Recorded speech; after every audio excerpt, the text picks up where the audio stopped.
Ano po ba ang nangyari? Nahulog daw. Nahulog po saan? Palax. Ngayon ma'am, ang pinakang problema kasi, kapatid ko nagtatrabaho dun dati.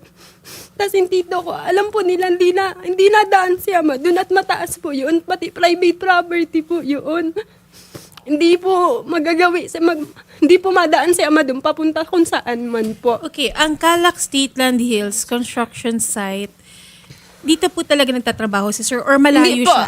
Hindi po. Sa Carmelita Street po. Hindi So po malayo kung saan po siya Opo. natagpo ang Opo, patay? malayo po. Tapos nung una po na pumunta kami sa morgues, sabi po ng polis muna, tinanong po namin, ba't andun si ama? Kaya hindi naman po din ang trabaho. So tinanong po namin, ang sabi po kasi magsasalubong ng materyales, shortcut daw po yun. Pag dumaan po pa kabila, shortcut daw po yun. Ngayon ma'am, nung naglalakad ako ng death cert ni ama ko, nakisuya ko sa polis, sasamahan po kami doon kasi gusto ko po magtirik ng kandila.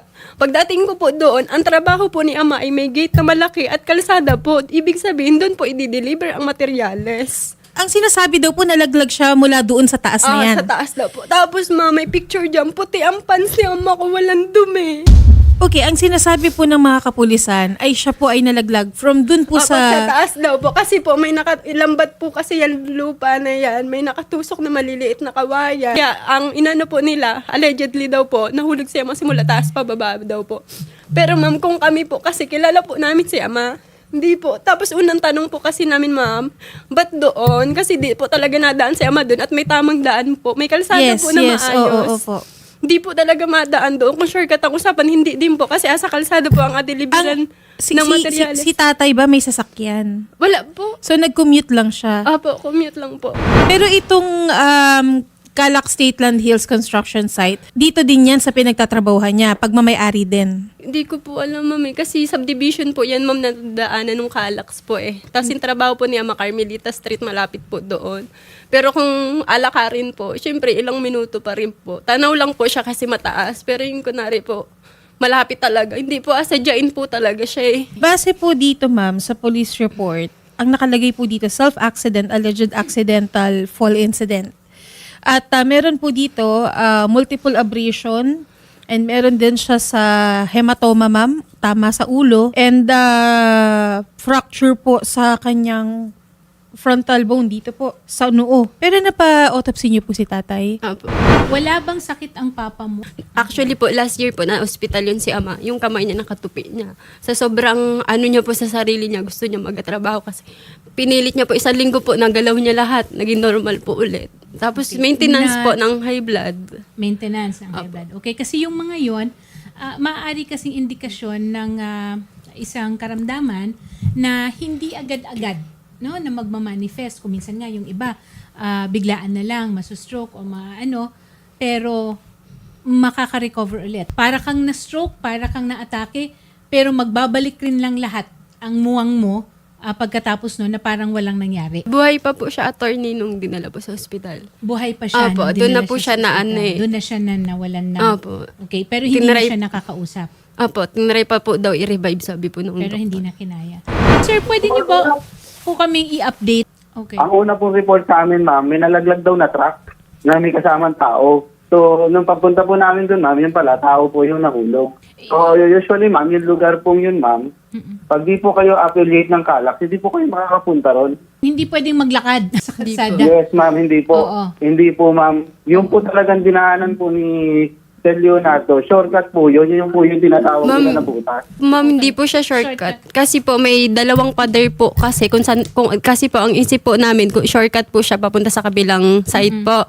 Pero ma'am, pag pumunta po kasi kayo mismo, may dalawang pader po kasi ang Calax na pagitan. Kung shortcut po siya, madaan pa rin po kayo sa gilid ng Calax. Papunta din lang po doon sa tamang daan. Papunta po doon sa trabaho ni Ama. Kaya kung kakalkulahin po yung layo nung kalsada, papunta po sa kabilang trabaho, at saka layo po na, kasi po sa Calax, tataas ka pa, bababa ka pa, dadaan ka pa po dun sa gilid ng Calax na batuhan, damuhan.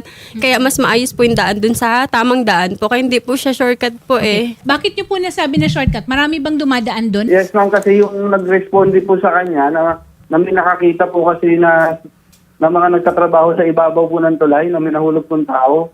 Ang una po responde sa kanya doon na tinignan siya, ay yung dating niyang katrabaho, foreman po tawag sa kanya. Kasi yung pinagulugan niya po, tapat po yun sa kabilang bako, yung bahay na pinag-iwanan niya ng cellphone para siya mag-charge mga 11 o'clock. Ngayon po, yung CCTV, ma'am, wala po talaga CCTV yun kasi hindi pa siya operational, ma'am. Hindi pa talaga siya talagang totally gumagana kasi under construction pa yun, ma'am. Padiretso po sa Cavite. Ang first responder ay yung substation. Station, ma'am, na malapit po doon. Tinawag Okay. po sa kanila na meron nga daw po Okay. gano'n. Tapos, Ang pinuntahan tumawag- po namin. Sandali yan, sir. Ang tumawag Yes, doon sa ma'am. kanila, Opo. yung mga kasamahan. Tama ba? Yes, ma'am. Yes, ma'am. Yung Okay. mga kasama Kayo- po na nasugod sa kanya sa ospital. Okay. Na, Kami po, at dinala siya dun, sa ma'am, ospital. para Kayo, mag-imbestiga na po. Opo, okay. sa So ospital kayo na kami. yung sumunod. Yes, ma'am. Kahit po yung katiwala niya na nagsugo daw po, hindi, kahit siya po ang tanongin, hindi po nadaan si ama doon. Kahit noong buhay pa po. Shortcut, di daw nga po shortcut yun. Sila din po ang nagsabi. Yung mga kasama po sa trabaho. Tapos Pero pangatlo po. nakita siya.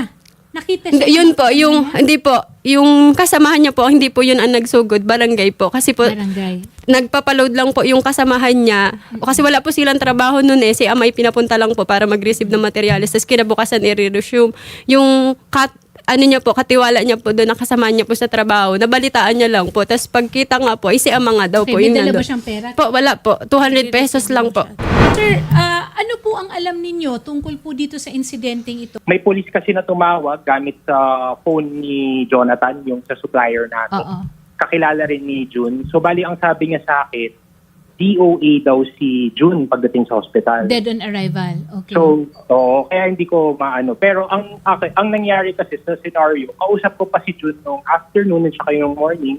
Mm-mm. Sabi naman niya sa akin, tuloy ko daw yung kasi tinanong ko sa kanya, may semento to, kaya ba? Mm-mm. So sabi niya, architect. So tumuloy siya. Mm-mm. Ang last usap ko sa kanya was around 12:40. Kasi ang sabi ko, mga 1 o'clock sure daw darating. So tinuloy namin kasi okay naman daw sa kanya. Mm-mm. So pagdating ng 1, tumatawag na ako ay yung delivery rider, Mm-mm. yung wala nang contact. Okay. So, ang nangyari, ang tumawag sa akin, si Jonathan, ang name niya, siya yung taga-state land siya yung naging supplier namin ni June sa Panambak. siya dapat ang makakausap ni June, tama ba?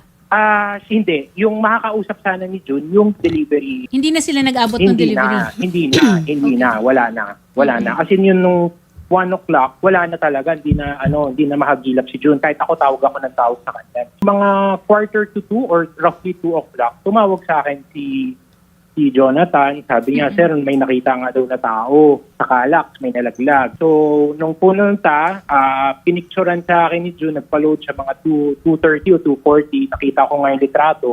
Ayun, si June nga, sabi ko, kaya nung tumawag ako sa kanya, ano na nangyari? Tumawag na ba ng ambulance? So, sa tumawag ng ambulance gamit sa may barangay, parang ang sabi daw ng first responder na sa may ambulance, wala na nga rin daw pulso nung dun pa lang.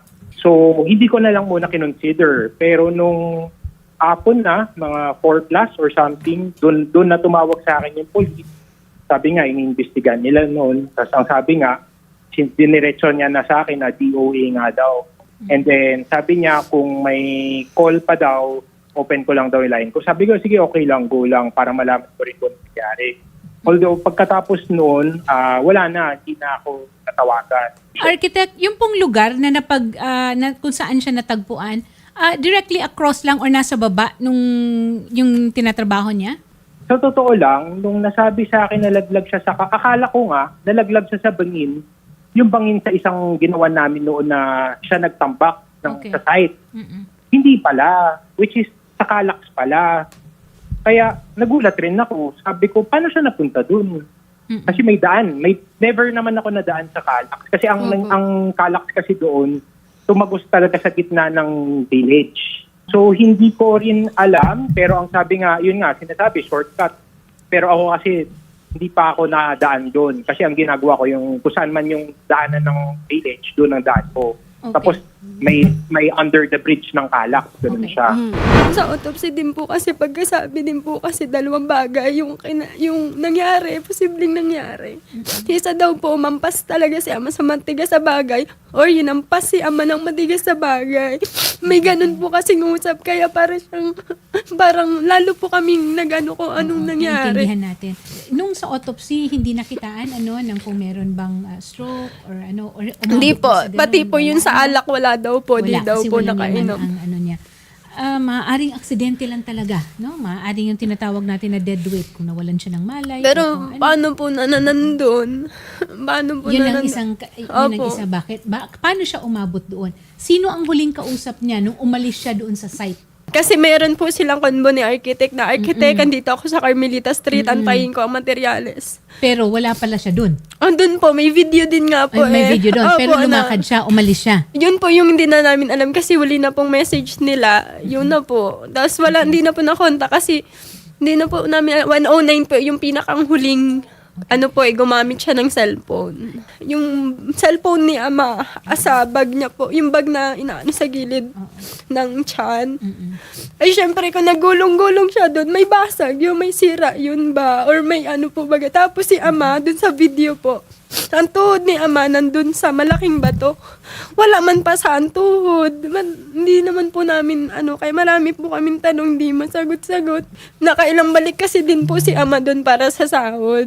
Hanggang yan din po, kaya naggusto siya mag-receive ng, para ma-resume ang trabaho, makasahod din po sila. Kaya sa konbo po nila ni architect, nag-send din po si ama ng GCash para din po doon sa natitirang sahod na hindi pa po nabibigay. Naghingi po ako ng tulong kay architect kasi siya naman po ang nagpapunta kay ama sa Manggahan. Si ama po kasi may trabaho na po kung atuusin pinapunta niya lang po. Ay di naghingi po akong tulong architect, baka pwede tulungan niyo kami kasi hindi namin mahango ang bangkay ni ama kasi wala kaming biglang pera ngayon. Sabi mo, tapos nagbigay po sa architect, sige magsisend ako.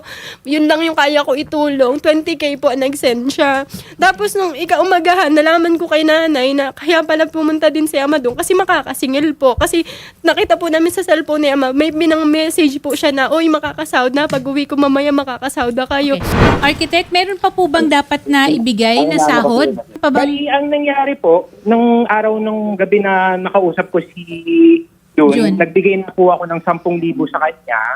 Yes, Tapos nung araw na yon, nung namatay siya, nagbigay ako sa asawa ng 20. Ayun nga po yung inaano ko, architect eh. Sabi nyo, ako po yung kausap nyo, nung humingi akong tulong sa inyo, sabi nyo tutulong kayo.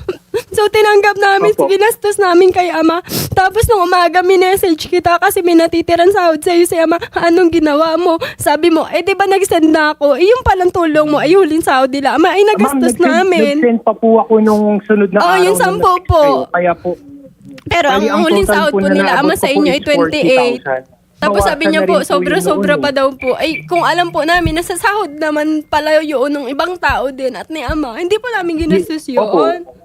Ay, ang amin po, sabi niya tutulong. So, nag-send po siya 20 at 10. Akala po talaga namin ay tulong. Tapos ikaumaga po, nagtanong ako sa kanya. Sabi niya, yun na yung bayad sa ano po baga, sa sahod. Tapos sobra-sobra pa daw. Ay, galamong kami, nagadalamhati. Tapos ganun mo i-message.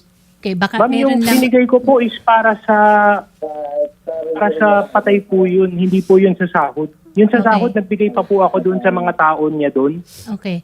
So, Kahit yung bantay po, nagbigay pa ako ng GCash doon sa... Kasi hindi rin siya nabigyan ni June nung pagpunta ni June. okay. Inilapit na natin ito sa Chief of Police mismo para mapag-igtingan yung pag-iimbestiga nila. Yun nga lang, kung meron namang mga kakulangan rin sa mga maaaring mahanap na ebidensya, limitado rin tayo. Nagpunta din po kami kahapon. Maghapon po kami doon kasi nagtanong-tanong din po kami. Sabi po namin, kung meron man lang nakakita kay ama umakyat or nahulog, tanggapin naman po namin kaso wala po daw talaga.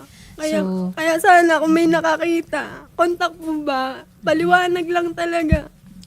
Na nakita talaga nila po na umakyat, nahulog, ganun po. Kaya naman po namin tanggapin kung totoong aksidente po Basta masagot Although sa lang ngayon, po. wala rin namang may galit sa kanya. Wala So naman wala tayong daw po, masabing- tinanong ko po doon Kasi mabait daw po si Oo, ama. yun na nga Sabi rin po nila. So, parang mahirap rin maghanap ng motibo siya rin. Walang nawala.